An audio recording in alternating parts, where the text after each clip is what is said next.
You are about to receive messages that may be harmful to your mental state. Your sense of reality will be questioned. Your view on things will be altered. You are now part of the meta. The meta controls everything. The meta determines what will and will not happen. You are watching The Meta Show.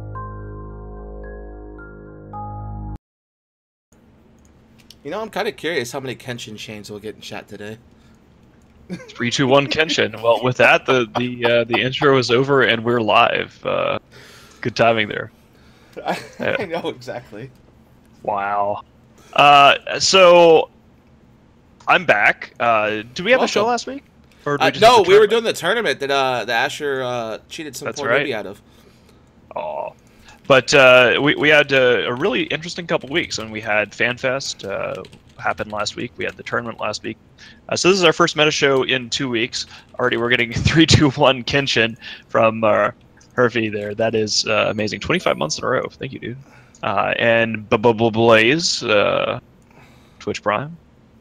So yeah, things are happening in Eve. You know, we're not formally at war or anything like that, but we had FanFest. We're gonna two big topics today, right?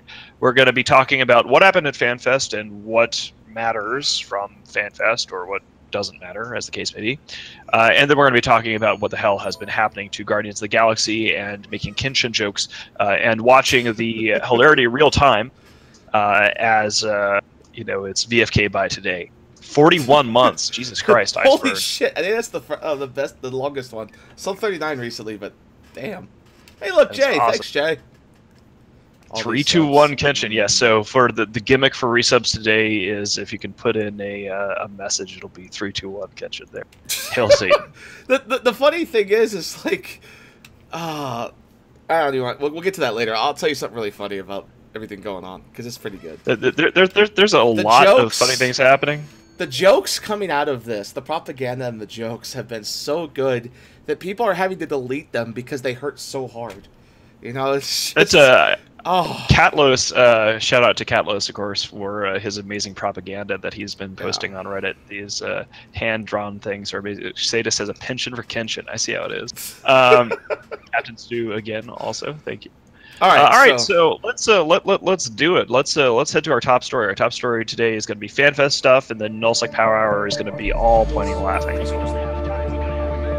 So yeah, the top story today is going to be about FanFest, and it's mostly because Mittens wasn't here last week. He was out. Oh, I see how it is. We're only going to be talking about FanFest because I wasn't here last week. Let's be honest, it didn't seem like a whole lot of cool things. I mean, the only cool thing I personally got out of FanFest this year was the taking away of Alliance tournament ships and making it so that we could shoot bosses better. I mean, that's the only two things I got out of it. But maybe that's well, I mean, having a bias is reasonable. And one of the things that I heard reports from our people who were at FanFest, and one of the things that one of the messages that was sort of sent under the table was like, you know, this FanFest and this next expansion that they're talking about with the Travalgan ships and the Instance dungeons is not for us people out in Nullsec, right? It's aimed at a mythical casual EVE player who will, in theory, be playing the game more or something like that. So the biggest news out of FanFest is there is no FanFest in Reykjavik next year because they're taking FanFest on the road. And there are some rumors swirling about why that might be, which I'm not going to get into on the meta show because I want to confirm them first. But the best one to come out of that, though, and I did like the way Falcon worded this, was if you can give us a good enough reason, we will have a FanFest at your personal house. They will fly a whole shitload of devs out. They will throw you a party. They will talk about EVE things, and they'll turn your house into a FanFest. And I'm thinking for a second, what? Like, how is that gonna work? You know, I kind of want to like analyze this for a couple seconds here, because like one of the theories is that it was just sort of like an accident and that CCP like derped on reserving the Harpa, but they could, if they felt like it, presumably still reserve it at the old venue, which was Lagoshallen or however the fuck you pronounce it, where FanFest were before they were at Harpa. But, you know, from a business perspective, you have to wonder about, is it actually cost effective for CCP to run FanFest in the first place, right? It's something that started originally as just a fun thing that they did when it was small, and then got bigger and bigger and bigger. But like, you could do it in Vegas just as well, and having a bunch of people come to Iceland is extraordinarily expensive for both the company and for the players. So, you know, when I heard that, I felt guilty about not going to FanFest this year, because people would ask me, Alex, are you going to go to FanFest? And when I heard that it was not happening in Iceland until like 2020, my reaction was not, oh man, I miss Iceland, because I've been there literally 17 times now. Yeah. My reaction was basically like, oh, okay, cool, then I don't have to feel guilty about missing it. Yeah, the thing that came up, and I heard this just this week, was there was a question asked if one of the Meta Show hosts is going to be there. They were wondering if you or I are going to be at FanFest so we could talk about our show. And I thought that was pretty cool that we were mentioned by name. Yeah, I mean, one of the things that is nice is the guy who's running CCP's press outreach now. I don't know what his actual CCP name is, but he has been in great contact, not with INN alone, but I think with all of the streamers and really sort of everyone who's involved in the wider EVE media, which is a nice change of pace. But let's talk about the, you know, probably, as Bode already mentioned, from stuff that impacts things in nullsec, stuff that us people out in nullsec actually like doing things would care about. You know, huge change, the fact that the Alliance tournament is going to be streamed not in Iceland. One, whatever, who cares if you don't really care about that kind of stuff like me. But two, no more fancy free Alliance tournament chips. Yeah, that has to be the biggest thing to come out of this, because the whole reason for the Alliance tournament wasn't, I mean, yeah, those Alliance tournament ships can make you a lot of money, but if you could fly one of those, you were balling. Like, everyone knew, okay, that guy's got either 200 billion sitting around doing nothing, or he's got the ability to do it. And then you had the occasional guy in Hydra who would fly it in PvP and then lose the damn thing, right? So that's gone. Now, they said they're going to look at equal prizes, probably Plex or something like that. But one thing I would like to see, and I know they're taking it with the Alliance tournament, is real money involved. I know they'll probably never do it, but having a real money prize. Because a lot of modern esports, even small things like StarCraft, will still give out $1,000, $2,000. Could you imagine? I think that's a fantastic idea. Yeah, you know how many more people would do 10 grand, like 10 grand aside, and then like that's, if you assume that there's 10 people on the team, that's $1,000 each. Yeah, right. That's entirely reasonable. One of the things about this that is key to point out. I've advocated taking away the toys from the Alliance tournament for years. Like, one of the reasons I hate them is the Alliance tournament chips are essentially a way to distort the nullsec economy. Like, before the casinos and the casino war, if you just won a bunch of Alliance tournaments, your Alliance was able to then get essentially a massive source of income. Whenever you'd like run into trouble, you could just sell an Alliance chip to some collector in JITA, and hey, you've got 200 more billion than you had. So that's you know, I think the Alliance tournament is awesome. I just don't think that it should impact Sov nullsec. So that's actually how CO2 was able to do what it did back in the day. Back in the day, they used the Suicide Dreads into the old Northern Coalition and lived in Venal. Venal for them was very unwealthy. NC owned all the moons, but CO2 was really good at Alliance tournaments, the original ones, like the Amar Championship, like that. And they won a lot of big ships, and they sold them for shitloads of money and used that to fund their Alliance. When they stopped doing that, because people like Hydra and PL would win, they had no income. So that was actually a big deal for why CO2 was able to punch above its weight, was because they generated wealth out of nothing. Yeah. So that going away is huge, and I wouldn't be surprised to see the guys in Pandemic Legion being very upset about this tragic thing. I see no, like, I'm perfectly happy with the CCP allocating a $10,000 prize, and I would be delighted to see if PL wins the Alliance tournament for them to get 10 grand to, for all the distribute. Players. Yeah. I just don't think that what happens in the Alliance tournament should have anything at all to do with the play-by-play in Sov nullsec.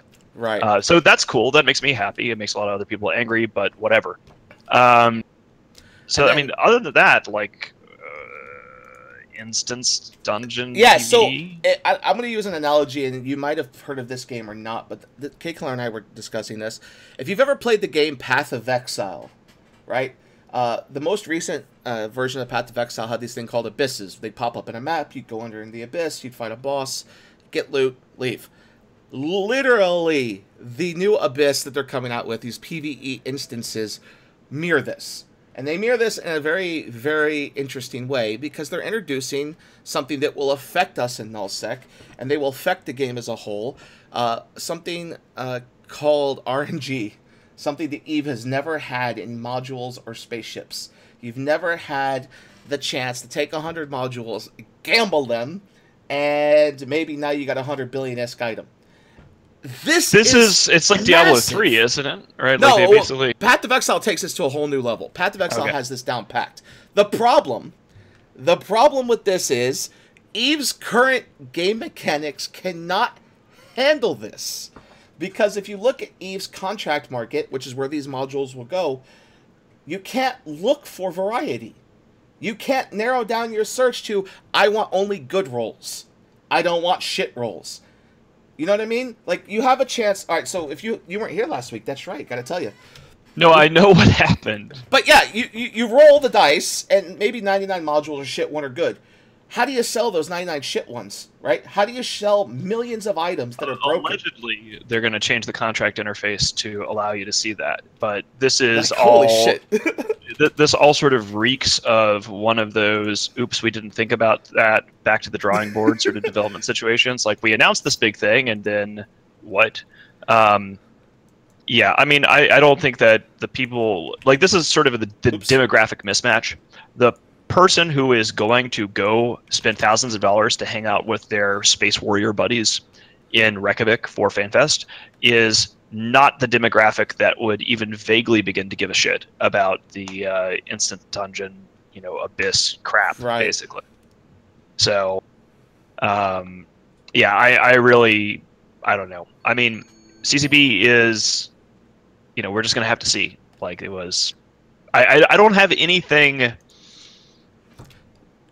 It's not horrible. It's not like Fozzie. No, I like it. Right? Let me be honest. I like this because along with this, they're introducing a new ship. Some people call it the Triglarian. I call it the shoot structure ship. You don't need a fancy name. It shoots structures. It's got a targetable beam that gets better and stronger the closer to the target you get, and the longer you're shooting it for. So if you're AFK shooting a structure, this is your man right here, right? It's the best thing ever. But other than that, it's kind of a mediocre thing. But one thing I am concerned with, and there was a lot of Reddit outpour for this, and as we know, when Reddit outpour happens, it kind of scares us when CCP takes it seriously, is they want this in lowsec. They want it to be like the whatever that mothership is, where the best loot comes to lowsec, so that us nullsec bears aren't just AFK farming all the time. That was over a 3,000 upvoted item, where people were calling for it to be in lowsec only. Fuck 'em.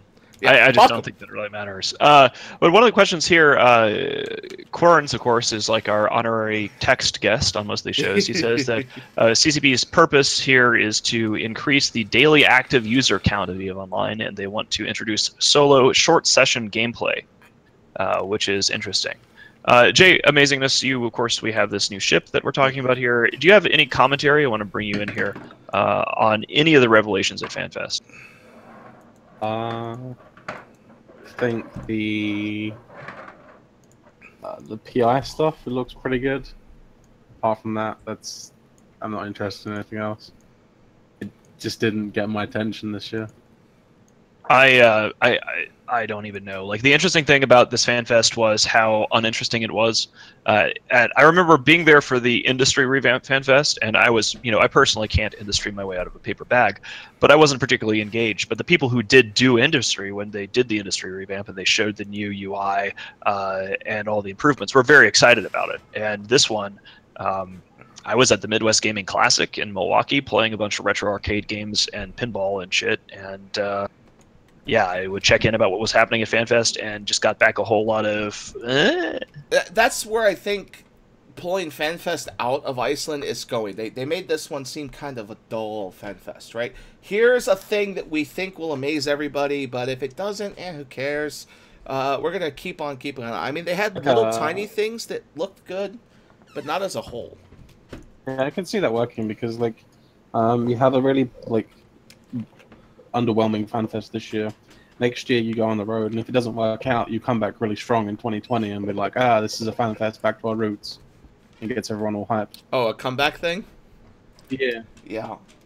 I don't know. I think Vegas is going to be great. I'm going to Vegas. And, I mean, that's actually more exciting. I could do... I watched some of the player... the player chats at Vegas, and it kind of was underwhelming, even though my name was mentioned a few times. It felt like the people giving You mean talks... the player chats at Vegas or the player chats at FanFest? FanFest this year. So they had, like, Elise go up and talk about what it's like to be an Alliance FC. And I'm thinking, he hasn't FC'd in 4 or 5 years on a reliable level. Like, what? And then you had, like, showing of streamers and trying to get streamers to play, but they had to play on their own channel, and it just kind of felt like they were trying to push content out there, and it just really didn't seem like it did much, so... There's I also guess... some, like, weird dude dressed up as a Concord officer. Some weird, like, LARP stuff. No. Yeah, it had some weird stuff. I don't know, I mean, again, I guess if you're into that kind of thing... We got to troll the hell out of one of our newest editors on INN. This is a shout out to a paramedic who went to FanFest on a lark, and his first assignment there was to live blog the really weird and awkward CCP improv thing, which resulted in one of the funniest articles that I've seen on INN.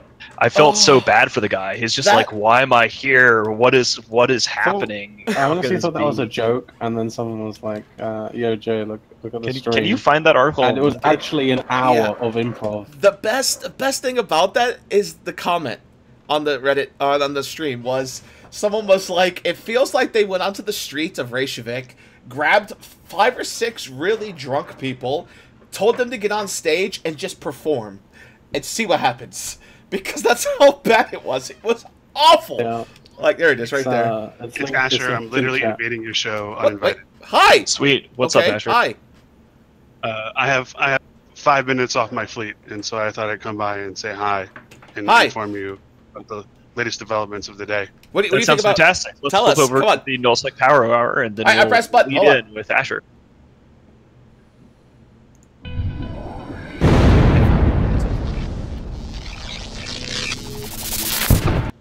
All right, tell us what's up, Asher. So I'm sure you guys have already got into like all the crazy stuff that happened today, but no, we haven't done it yet. We were just making fun of the FanFest sucking, basically. Okay.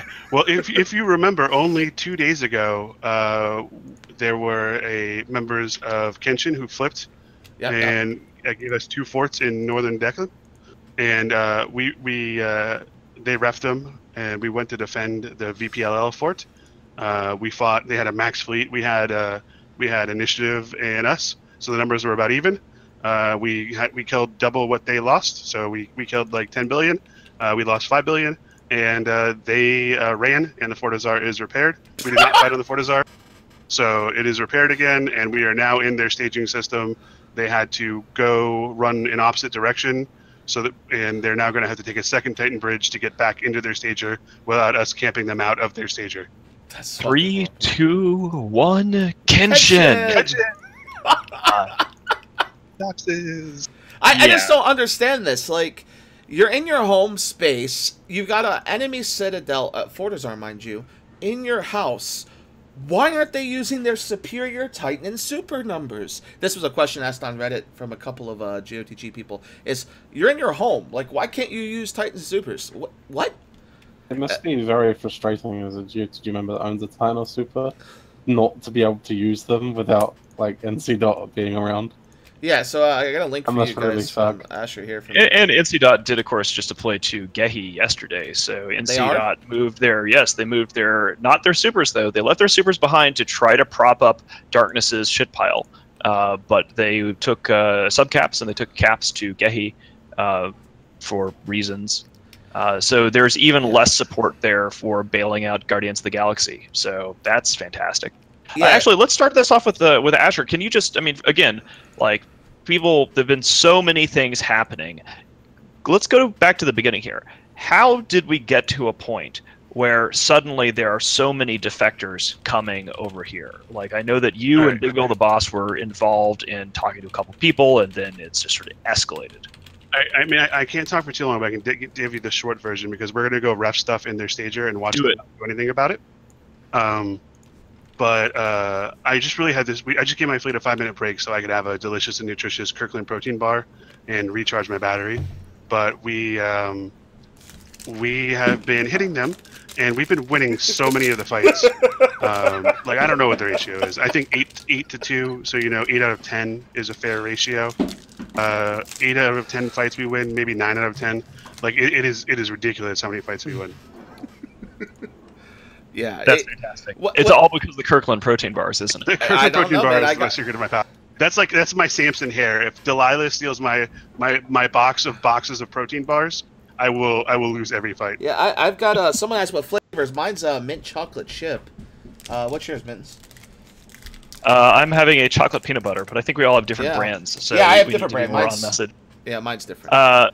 Anyway, so the what happened is, and this is totally self-inflicted. Like they're losing the fights, right? And you can do that. Like it happens. There's been lots of wars where people have won the war but lost almost every fight, right? But these guys, their leadership just lies to them over and over, and they say we won, we dominated the Goonies, stupid Goonies. But you have the evidence, right? Like you can show on a fight who won. There is empirical data. So these guys who defect are just tired of bullshit. Like they're like the thing about you guys is like, yeah, you try to spin it like the best you can in a positive way, but you don't lie about it. Like that's the difference. Is like we'll be like, yeah, we lost the fight, but it's part of the strategy, whatever, Fabian strategy, whatever it is we're trying to run. But like these guys, their leadership just lies to them. And when people people have really good bullshit detectors, and when they're just blowing smoke up your ass, that's something that lots of people notice, and it really angers them, and that's why it's been super easy to recruit so many defectors. I actually got sold this today, and to add to what Asher said is that they're afraid to take their Titans and Supers, like individual members, out of GOTG staging keep stars because they're not sure that keep star is still going to be in their hands when they come home, and they're not going to be able to duck. And if they can't duck, I mean. Well, I mean, one of the things about this is,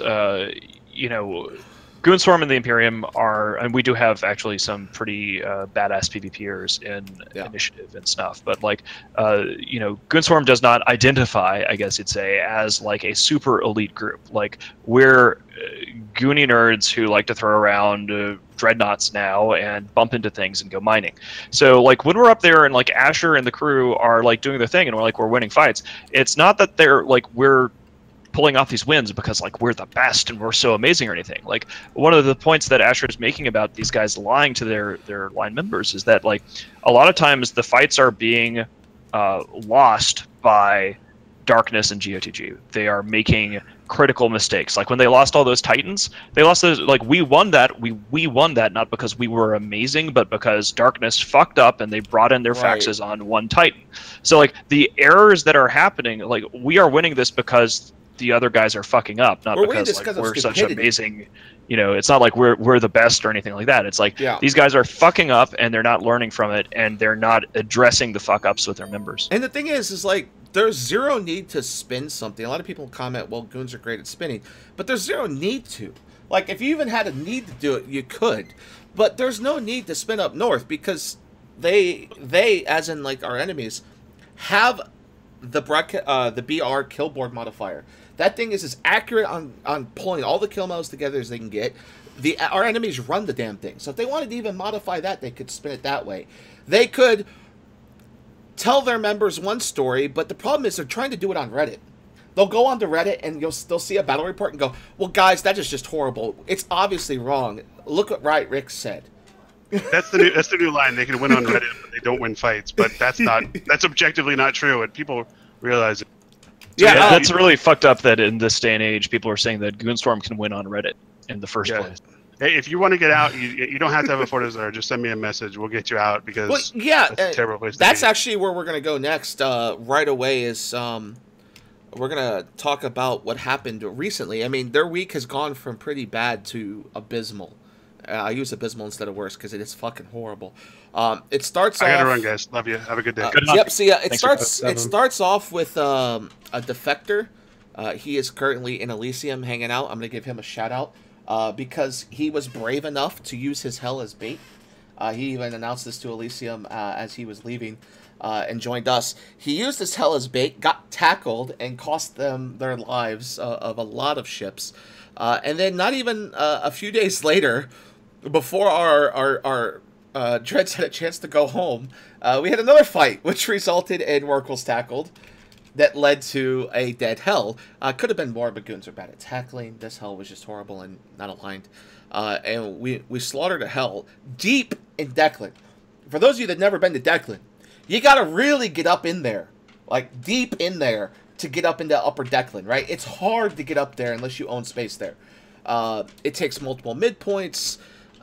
Dreads are very hard to get up there when shit's Sino jammed. And we're not talking like 3 or 4 dreads on this Hellcom, are we? But no, we're talking like 50, like 60, 70. And the thing, Mittens, I don't think you were here for this, but what was great about this is a goon hero. You might remember his name by the Powers SA. We had Space Violence bring Dreads from Roar. They jumped to a gate. They had to go through this gate, but they got bubbled.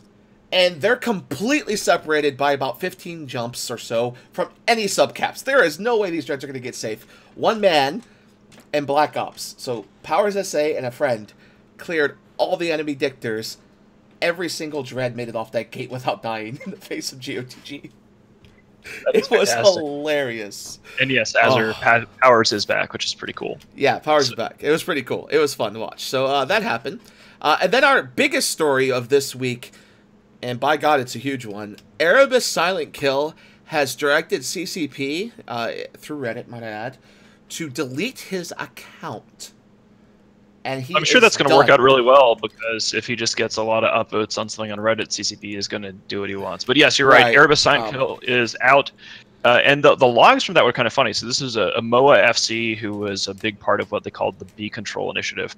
And Erebus had, frankly, credit to him. Like he was relentless. Like he wasn't very good, but he was very motivated and did a lot of work.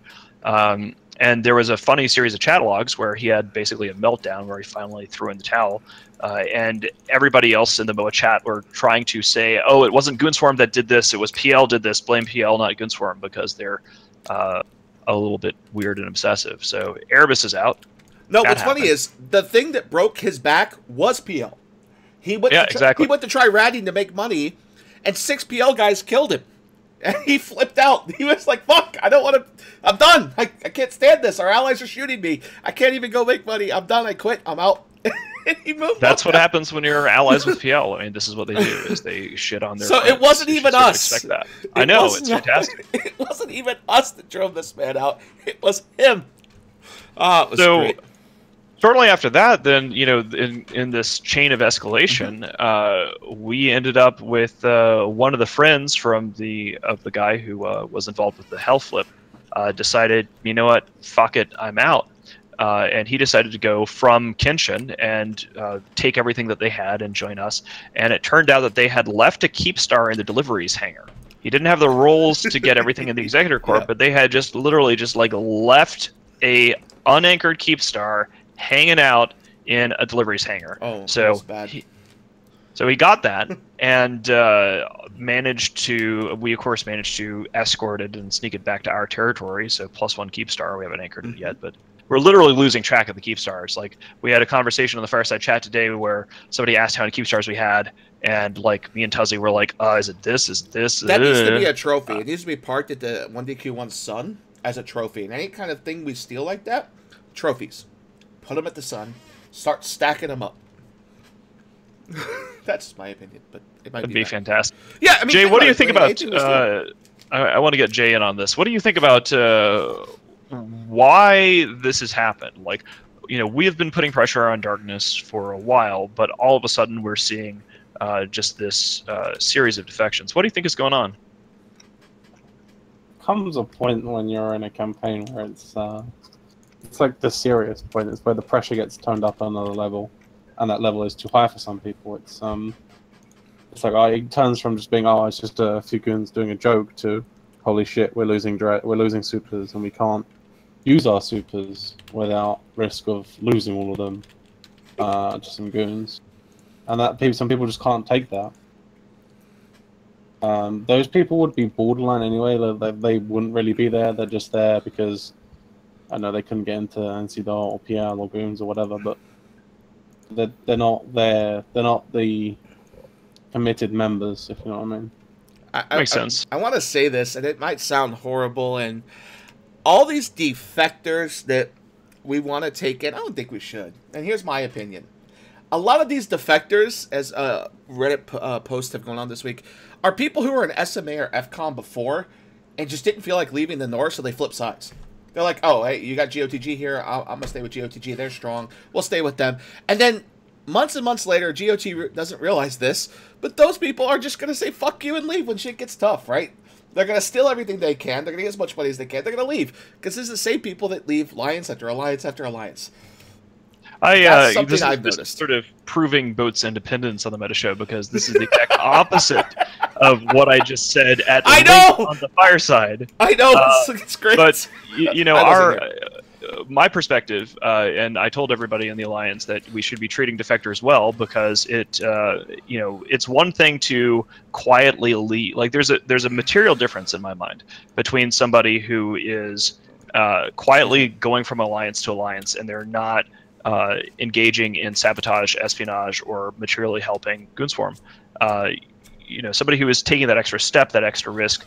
We roll out the red carpet for defectors. Going all I'm the way playing back. devil's advocate, by the way. I don't want to sound I understand. I hate it, but going all the way back to Hardrath Agmar, like we make a point of Goonswarm policy that we tell people when they come in, we tell them, look, you're never going to be a director in Goonswarm, but they have all the rights of a line member. And in many ways, when people make the choice to come in from the cold and join Goonswarm, they become more loyal in many ways than people who haven't had to make that choice. They have the fervor of the converted.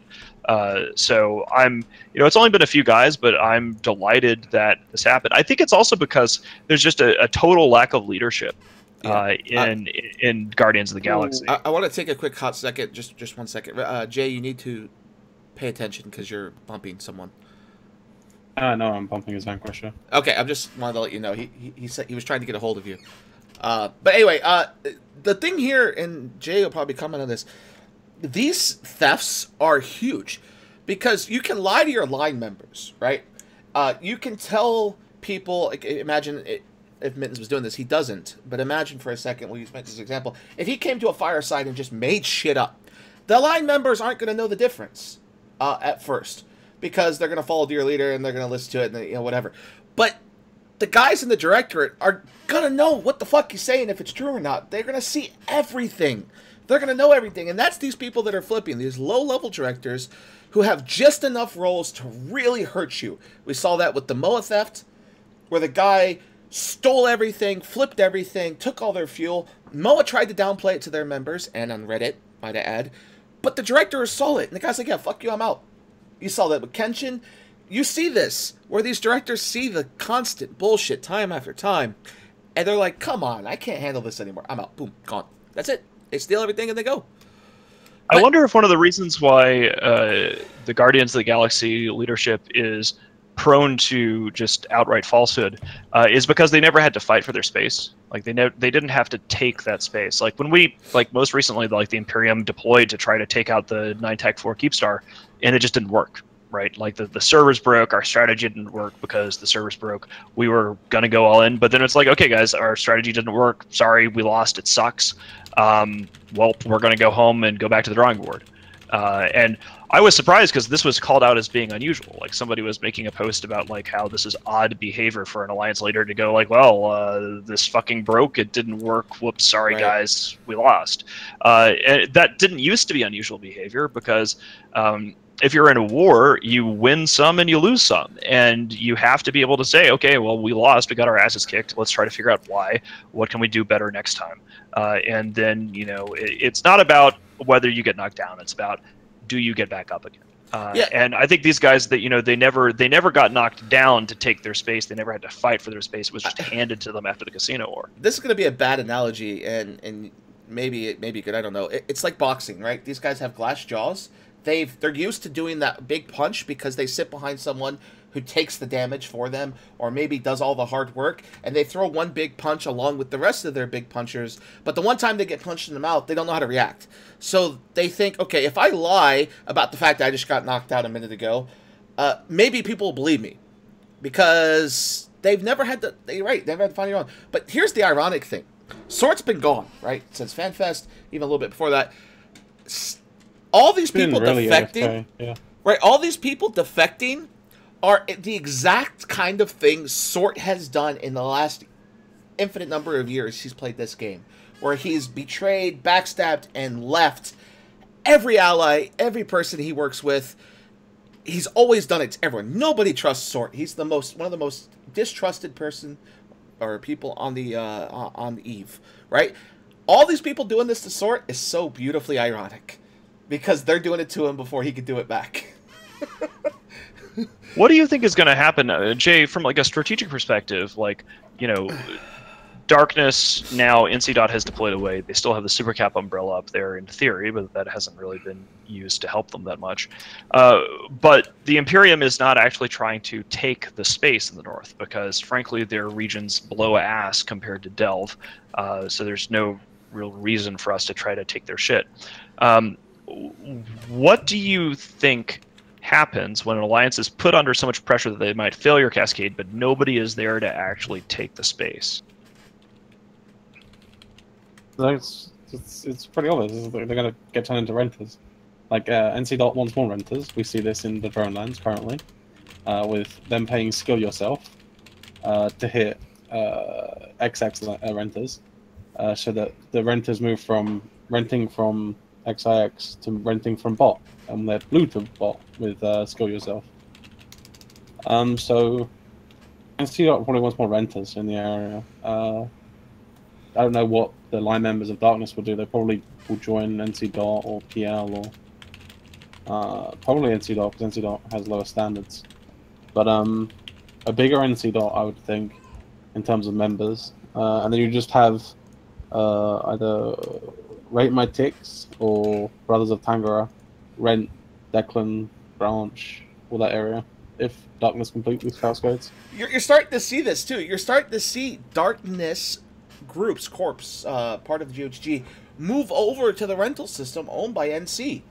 Corps that don't want to go join Goons, which is your option, don't want to go join Legacy because they've been told to hate these people. They go, oh, our only choice now is to either be a renter, join Pandemic Horde, which is never going to happen, or stay and die. And you're starting to see like an uptick in certain alliances that are renters, and you're wondering, okay, where the fuck are they getting 200-300 people? Because there's not a lot of renters left in the game. Eric pointed this out about a month or so ago.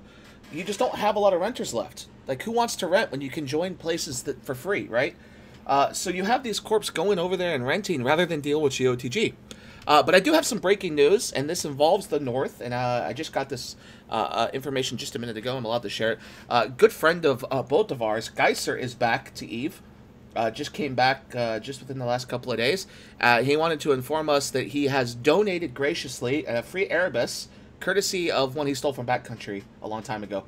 So thanks, PL, for the free Erebus. Thanks, Geiser. Yeah. Appreciate it. He wanted to let us know that he's back. That's fantastic. So he's watching the show now, so I wanted to give him a quick shout out.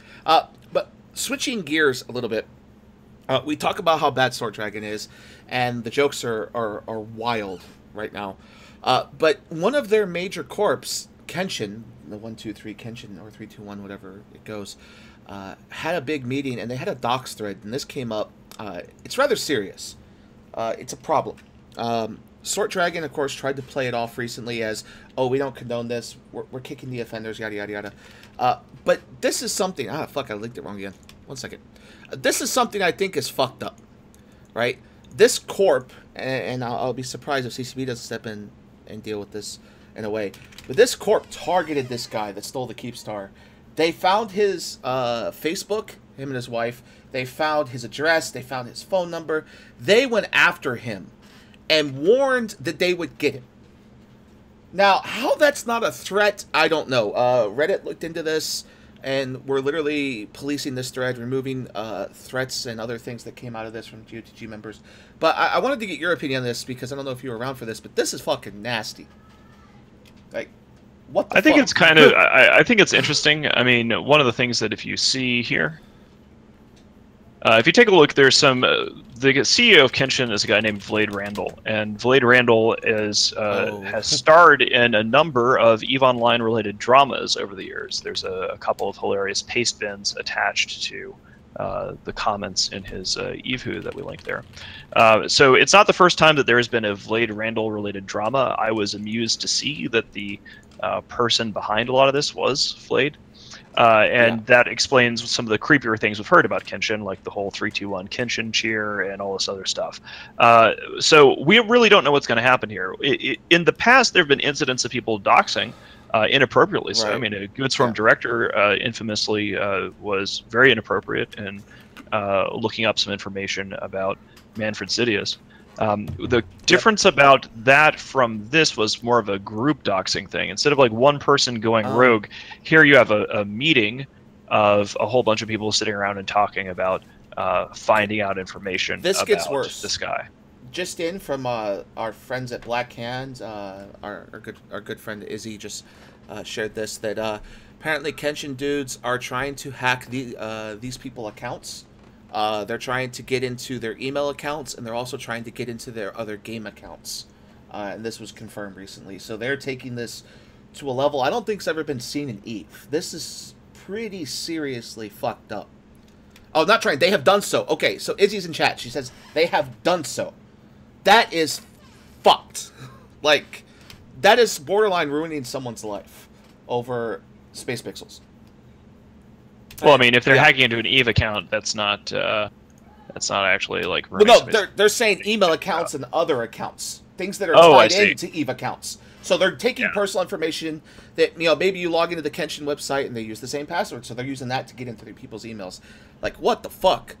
I mean, I've had people dox me before, very minorly, but this is, whew.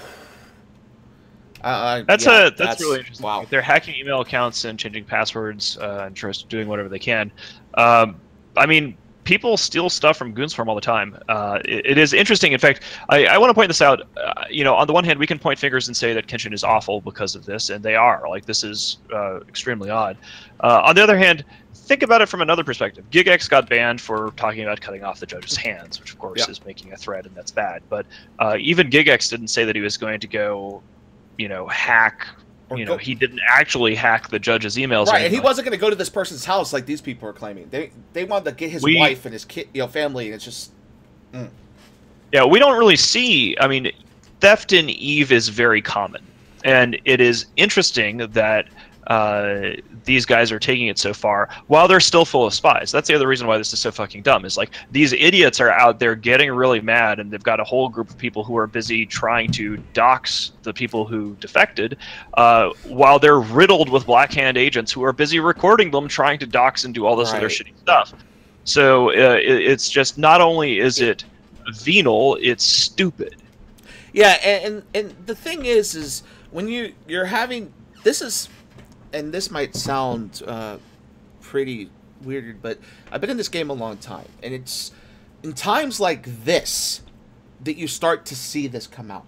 It's when people start to feel their EVE empire crumbling around them that they go and, okay, how can we get back at this?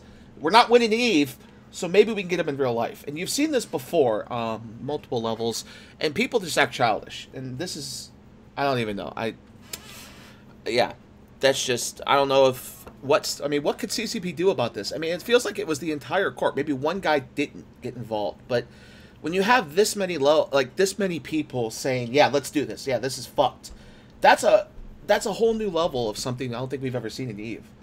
Well, they're drinking the Kool-Aid. I mean, that's one of those things. Like the rot starts from the top. Like if you have the leader of the corporation who is tacitly, and he got caught, and so he said that he kicked the people who were doing the doxing out. But the information that we have suggests otherwise, and there may be more revelations. They're still in the Discord. Yeah, like they're still there. Yeah. They may be there may be more to come. Right, and it's I don't know. It's fucked. It's something that I worry about, right? I teach. We've talked about this on the show before. I teach, and you have to separate real life and EVE so badly because of shit like this. because it's terrifying of what could happen if people really get that crazy. So yeah, and moving on real quick, we had some recent events go down. Lately, GOTG has been struggling to form fleets to defend their own stuff. They've been trying to do this two-front thing where they send a fleet down to Delve full of interceptors, and maybe they'll get a kill or two. Jay can come here in a second and talk about this. Is that maybe they'll come in and get a kill or 2 or 3. But in the north, they're not even able to defend fully gunned Fortizars. Things that should be easily defendable from a few bombers. And we saw this recently with VFK, where another director flipped a Citadel in VFK, the heart of Declan, just a few jumps from their home. And then, as it was flipped, they tried to kill it this morning. They tried to reinforce it. They used some carriers at range of... actually... Hold on 1 second. Jay Mazes, you back yet? Hello. Can you tell us about this? Because you were there. I just am reading it. It's a different defector this time from a different alliance. It kind of, on the Black Hand, we're kind of losing track of how many defectors we have. They're like cube stars now. We just have so many that it's just too hard to handle sometimes. But today we had a dude flip a Fortizar in VFK. And GOTG saw that, formed a fleet. They formed up Feroxes, which isn't, that good of a doctrine. It's sort of like a roaming FC doctrine. And they also formed some carriers. The plan was to park the carriers on an insta-undock raid turret they had, and just send the fighters over to the Fortizar and ref the Fortizar in coward mode. This didn't really work because we dread bombed them. We dropped in like 10 dreads on the raid turret. And we killed the 6 carriers. They escalated onto us with their own dreads. And we just traded dreads. But we won the BR because all their dread fits are like T2 guns, like super pimped out. And ours were all just like T1 fit. And just sort of as a bit of serendipity here, you guys have been watching Boat gun the VFK Fortizar that was handed to us by a Slice defector earlier. So yeah, we've had it on screen the whole time, and it's kind of comical in a way because, again, with the line right away after this fight ends, you have them come out of the woodwork with, "Oh my God, it's an even BR. We killed 56 dreads. We lost 58. There's no way we lost this. Quit trying to spin it, Goonies." And then you look at it, and it's 100. It's almost 50, 60 billion difference between the same like number of 90, Dreadstein. Oh, I haven't seen the updated one, but when I saw it before I went to like gym, 90 mil difference. Yeah, they lose the same number of things for almost double the loss. Like, the thing about Dreads is they're cheap. They're easily replaceable if you have the manpower. Online 2018. Right, you can get them like a battleship. I think mine cost me 1.1 billion. Besides the one I got free from Jay. They're cheap. But when you throw, like in one case, I think there was a Naglfar, he had 4,000 rounds of a type of ammo that's not even made anymore. You're talking 4 billion ISK in ammo in his Dread. So much ammo that he didn't even get to shoot any of it. Like, he never even used the damn thing. Like, how does that happen? How do you... and they call those their suicide Dreads, might I add. That was their suicide doctrine. I mean, it is kind of a... They shouldn't have needed to trade Dreads with us because it's their home territory, and they could use their super caps, right? They could just drop supers. Like, I don't see why. And they were on their own structure. Yeah, even like if they dropped supers, yeah, we outnumbered them in Dreads, initially at least. So we had like 60 Dreads, they had maybe like 45, 50. But if they dropped supers, even at range with fact support, they would have just won. I'm not going to escalate onto supers that are at range. Right. Yeah, like this is again another example of like we didn't win that because we're great. Like they just like fucked up. Pressure from Sort saying please don't drop supers or whatever. I don't know what it is. That's the difficult part because again, you look at a situation like when we dropped on this hell in Northern Declan. They've got the GOTG have been doing this for a while now. We talked about this recently on another show. They split up their stagers. You know, Darkness in the north. You know, Slice in the south, Moa over there, someone else over here. And then when push comes to shove, they all go to DO6 with jump clones or interceptors, whatever. And it's an okay idea. But when you have an entire fucking alliance way up in northern Declan where nobody's going to get to, and you can't even drop enough Titans and Supers to chase off 30 Dreads, that's concerning, right? It took us, I no joke, about 20, 25 minutes to get the Dreads from Pure Blind up there. And they still didn't get out in that time. They still couldn't save themselves. It's maddening. Like, I could understand if you were in range of, say, a direct drop from, say, Losec or something. Like, you look at PL, for example, and the Hakonen thing. That ended really badly for us because even though we were in direct range of all attribute, they still responded instantly. You still had to deal with, okay, we got this Avatar tackled, but here come 50 facts, right? They handled it right. GOTG's fucking up on such a massive scale that I have 2 Dread characters there because it's hilarious. I'm not even having to log in my Titan and Del for easy kills. I'm enjoying the North too much. And then speaking of Feroxes, we vaporized a fleet recently. So they brought this massive fleet. They had NC, MC, and GOTG there. And they get MC to come all the way from Tribute with Feroxes. The second they landed on grid, they died to 20 bombs. Entire fleet. Only 1 ship survived. It was so... I felt bad for him at that point. I mean, I think one of the challenges that they have up there is there's no real clear leadership structure, right? For the Coalition GOTG, like, it's not really obvious, is Sword Dragon in charge of Guardians of the Galaxy? If he is, he's been gone because he's traveling, but he's not even making a point of trying to, like, he's sending a few morale pings now that stuff has gone bad. But you don't really see things on the daily. Like you're not really seeing the same kind of, like, within the Imperium and before the Imperium during the CFC days where we had a much more distributed coalition. We would spend a lot of time working in concert with each other, and there was a clear command structure and clear objectives. And it just kind of seems like stuff's happening with Darkness, stuff's happening with Slice, and you're not really seeing the kind of integrated response. I want to point out something. This comes from Bob Ross, the boss, the third. Glorious is his name in the North. He points out that for the first time on a battle report in a big fight, in this case Dreads situation, Slice had more people than Darkness. Slice had over 100 show up, right around 101. Darkness only had 80. So that's another thing, is you're in a situation now where, I mean, you can't say this about the Imperium. Goon WAF vastly outnumbers any other corp in the Imperium as far as I'm aware. Individual corps. Karma Fleet? Maybe. Well, I mean, but still, I think Goon WAF outnumbers them. Karma Fleet is like 4 times bigger than WAF now. Karma Fleet is like... well, you're in a situation. Okay, let's just go to alliances. Nobody has bigger than Goon Swarm. There we go. Federation.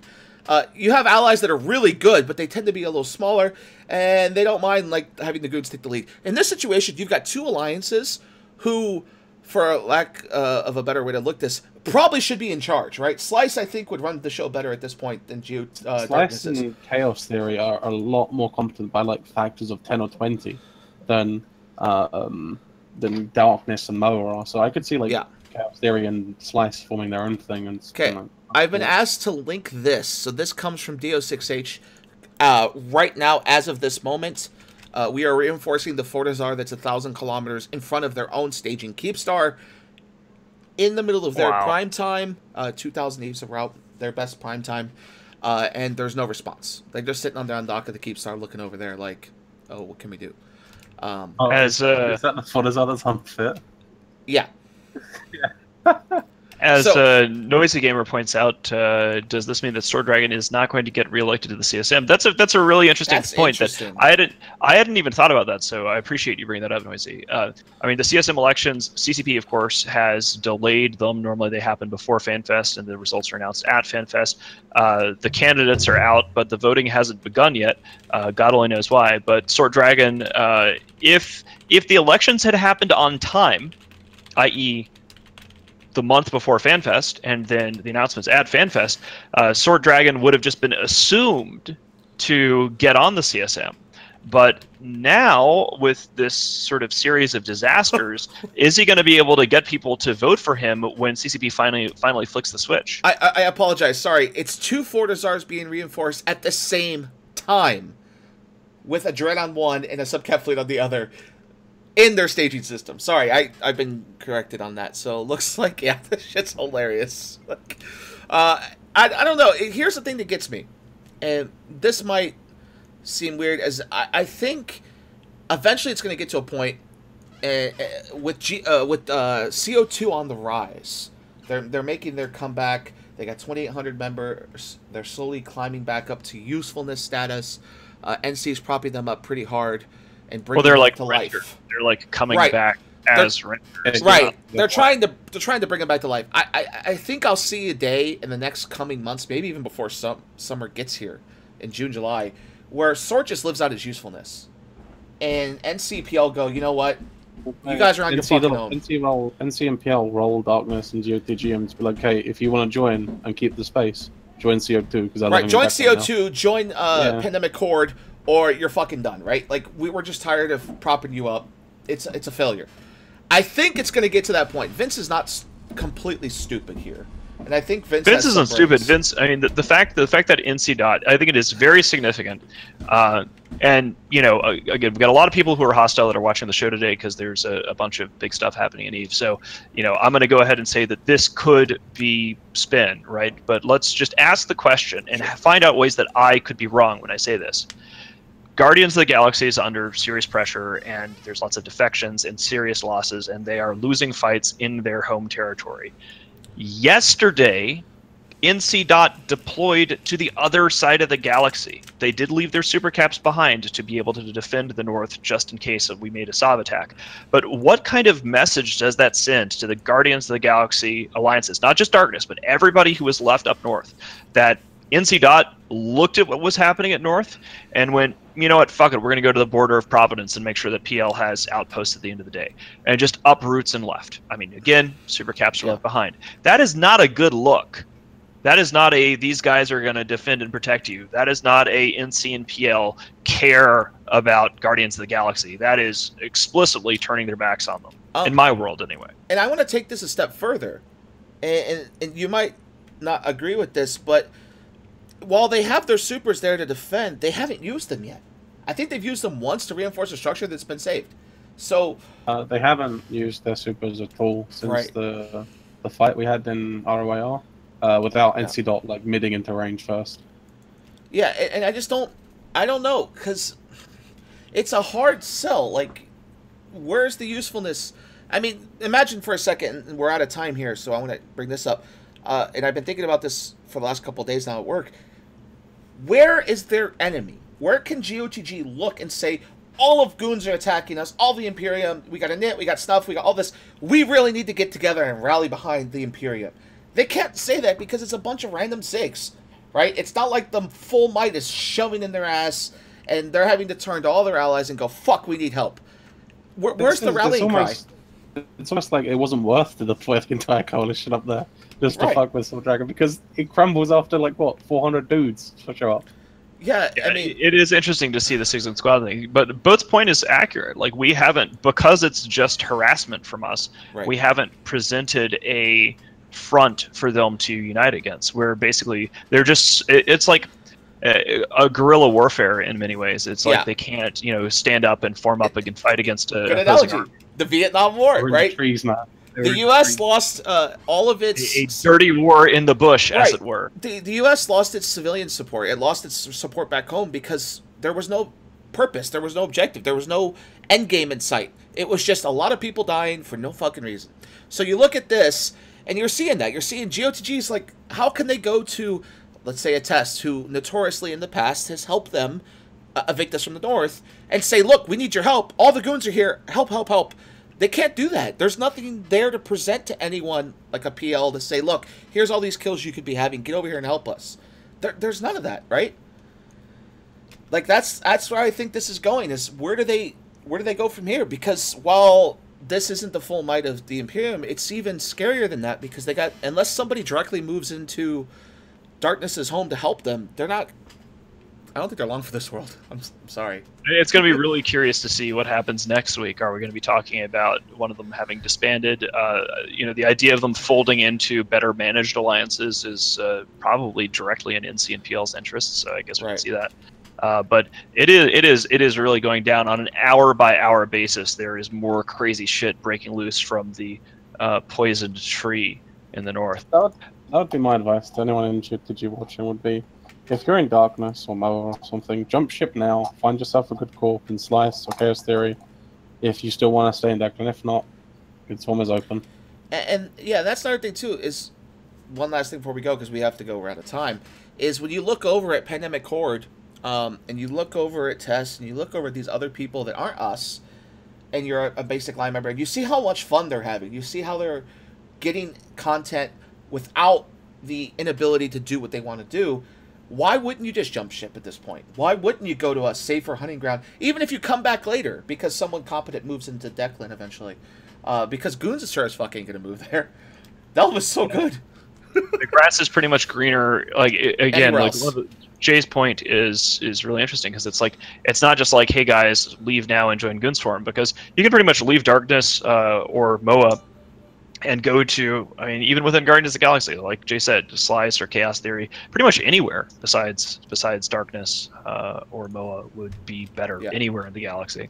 All right, well, I think that's it for us this week. We're a little bit out of time. I want to thank everybody for subscribing. I appreciate everybody turning up. I know we missed last week because of FanFest. We will be back next week. Oh, yeah, and, for sure. Yeah, thanks, guys, and thanks, Jay, for stopping by and telling us about what's going on in the North and everything. So we'll see you guys next week, okay? And thanks to Asher for the drop-in, too. Yeah, all right. Bye, everyone.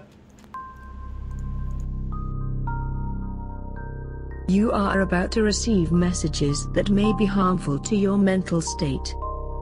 Your sense of reality will be questioned. Your view on things will be altered. You are now part of the meta. The meta controls everything. The meta determines what will and will not happen. You are watching The Meta Show.